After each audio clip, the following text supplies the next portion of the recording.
Students, in this lecture I am going to tell you about Sanskrit dramatist, the great dramatist of our India, Bhas. And before this, I would like to introduce myself. My name is Rahul Tiwari and I am from Department of Arts from Sage University. When we talk about drama, when we talk about Indian drama, Sanskrit drama, as same we have Western drama and Greek drama also. तो जब drama के origin की बात करते हैं तो हम सबसे पहले ग्रीक ड्रामा के बारे में स्टडी करते हैं, संस्कृत ड्रामा के बारे में स्टडी करते हैं, देन फिर हम वेस्टर्न ड्रामा और उसके बाद हम as a same after Sanskrit we go to the Indian drama. So before Indian drama we had a huge syllabus, great dramatist जिन्होंने संस्कृत ड्रामा के लिए बहुत काम किया हुआ है। उसमें एक बहुत बड़ा नाम हमको सुनने को मिलता है, कालिदास। तो अगर डॉक्यूमेंटेशन की बात करें तो डॉक्यूमेंटेशन में कालिदास जो हैं उनको फर्स्ट ड्रामेटिस्ट माना गया है कहीं कहीं पर, लेकिन कालिदास के नाटकों में कालिदास चूंकि 3rd और 4th सेंचुरी के बीच में उनका बर्थ माना गया है, चूंकि ये जिन ड्रामेटिस्ट के बारे में मैं बात कर रहा हूँ इनके बर्थ प्लेस या एग्जैक्ट डेट ऑफ बर्थ कहीं पर भी मेंशन नहीं है, बट एक टेंटेटिव पीरियड ऑफ टाइम हम अगर लेके चलें तो कालिदास को 3rd और 4th सेंचुरी का माना गया है। चूंकि कालिदास के जो कुछ नाटक हैं उन नाटकों में भास जो संस्कृत के ड्रामेटिक्स गुजरे हैं उनका जिक्र है। तो दैट मीन्स अगर कहीं पर हम ऐसा पढ़ते हैं कि कालिदास जो है वो संस्कृत के सबसे पहले नाटककार गुजरे हैं, और अगर कालिदास के नाटकों में हमको भास के नाटक का नाम या भास के बारे में कहीं पर भी डिस्क्रिप्शन मिलता है, दैट मीन्स भास जो हैं वो कालिदास के समकक्ष या फिर कालिदास के पहले काम कर चुके थे। अब अगर कालिदास के साथ भास ने समकालीन नाटकों में काम किया या लेखन के प्रति उनका काम रहा है, तो वो पॉसिबल नहीं है कि कालिदास उनको अपने नाटकों में जिक्र करते। चूंकि कोई एक नाटककार जो तकरीबन 50 से 100 वर्ष पूर्व नाटक लिख चुके हुए होते हैं और ख्याति प्राप्त कर लेते हैं, तब जाके कोई एक बड़ा महान लेखक या नाटककार अपने नाटकों में उसका जिक्र करता है। तो जैसे कि कालिदास जो है उनको अगर हम 3rd से 4th सेंचुरी के बीच का मान रहे हैं तो भास को हमें 2nd सेंचुरी का मानकर चलना चाहिए। कहीं कहीं पर भास को 2nd सेंचुरी का माना गया है, कहीं कुछ डॉक्यूमेंट्स में आप पाएंगे कि वो 1st सेंचुरी के हैं, but exactly the time the birth period of Bhasa we really don't know. तो भास जो है, भास ने तकरीबन 13 नाटकों की रचना जो है वो की थी, और 13 नाटकों में से उनका सबसे पहला और फेमस नाटक है the dream of Vasavadatta. The dream of Vasavadatta ये भास का पहला नाटक है। चूंकि भास जो हैं उन्होंने कभी खुद अपने नाटकों में अपना इंट्रोडक्शन या फिर अपना जो प्रति है वो कभी कहीं पर भी जाहिर नहीं की, लेकिन भास के जो नाटक हैं उनके बारे में या भास के बारे में कालिदास ने अपने नाटकों में कहीं कहीं पर जिक्र किया है। अब इस बात से ये समझ में आता है कि भास, कालिदास, भवभूति या शूद्रक, ये जो संस्कृत के जो नाटककार हैं उस टाइम पर ये चलन चलता था कि जो भी नाटक लिखते थे in that content they never introduce themselves.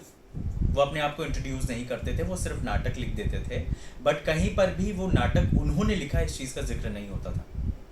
तो कई बार ऐसा जो स्कॉलर्स हैं जो लिटरेचर पे रिसर्च कर रहे हैं या अध्ययन कर रहे हैं या कंटिन्यूसली कर रहे हैं, उन लोगों के बीच में कहीं ना कहीं पर मतभेद जो है वो देखने को मिलता है कि ये नाटक एक्चुअली भास ने लिखा है या नहीं लिखा है।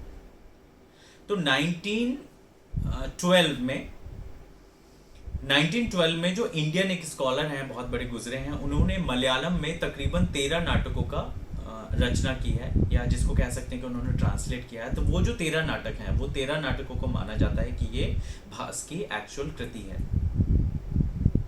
तो भास के जितने भी नाटक हैं, जो 13 नाटक उन्होंने लिखे हैं, उन 13 नाटकों में कहीं पर भी भास ने अपना इंट्रोडक्शन नहीं दिया है। चूंकि भास के रहते हुए तो भास उतने फेमस नहीं हुए थे। भास के गुजर जाने के बाद या भास रहे होंगे तब कालिदास ने अपने कई नाटकों में भास का जिक्र किया है, और जिक्र ही नहीं बल्कि उन्होंने क्लियरली मेंशन किया है कि एक उच्च दर्जे के या रिनाउंड संस्कृत के नाटककार हैं भास। तो एक अगर टॉप लेवल के संस्कृत के नाटककार किसी दूसरे रचनाकार का उल्लेख अगर अपनी कृति में कर रहे हैं, तो दैट मीन्स कि वो रचनाकार, वो नाटककार कहीं ना कहीं एक ख्याति प्राप्त कर चुका है।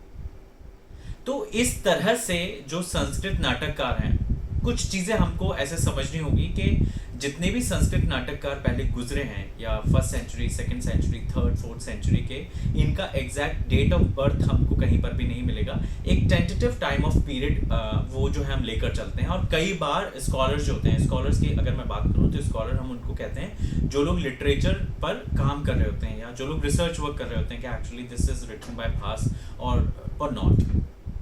तो ऐसे कई बार मतभेद भी देखने को मिलते हैं, बट एक पूर्ण बहुमत अगर ऐसे लेके चले गए, 10 नाटककार हैं बड़े जो गुजर चुके हैं या 10 लिटरेचर पे रिसर्च करने वाले लेखक हैं, तो 10 में से 8 से 9 लोग ये चीज़ मान चुके हैं कि भास ने तकरीबन 13 नाटकों का रचना की थी, और वो कालिदास के पूर्व अपना लेखन जो है वो कर चुके थे।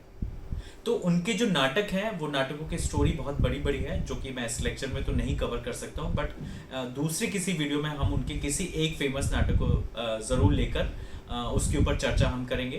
बट 2-3 चीज़ें हमने इस वीडियो में जानी, या हमको ये चीज़ समझनी है कि जो भी संस्कृत के जो ड्रामेटिस्ट हुआ करते थे वो अपना इंट्रोडक्शन नहीं देते थे, और जितने भी नाटक होते थे वो कहीं ना कहीं राजा महाराजा या भगवान की कथाओं से या माइथोलॉजिकल स्टोरीज बेस्ड हुआ करते थे। जैसे कि मैं अगर बात करूँ कि भास के जो 13 नाटक हैं, वो 13 नाटकों में भास ने मूलतः रामायण और महाभारत, इनकी जो स्टोरीज हैं, इनके जो चंक्स हैं, उन पर काम किया है। तो मैं एक शॉर्ट में आप लोगों को तकरीबन जो 13 नाटक भास ने जो लिखे हैं, जो काफ़ी फेमस हुए हैं, जिनको 1912 में त्रिवेंद्रम में गणपति शास्त्री जी द्वारा प्रकाशित किया गया था, और कहा गया था कि ये भास के नाटक हैं जिनको इन्होंने प्रकाशित किया है।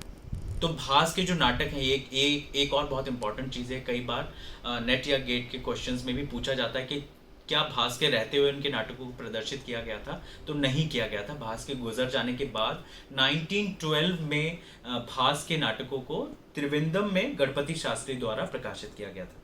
तो उनके जो 13 नाटक हैं, मैं उनके नाम बता देता हूँ। स्वप्न वासव दत्ता, प्रतिज्ञा, दरिद्र चारुदत्त, अभिमारक, प्रतिमा, अभिषेक, बालचरित्र, पंचरात्र, दूतवाक्य, कर्णभार, उरुभंग, और ऐसे एक आध कोई और उनका नाटक है जो कि भास द्वारा लिखा गया है।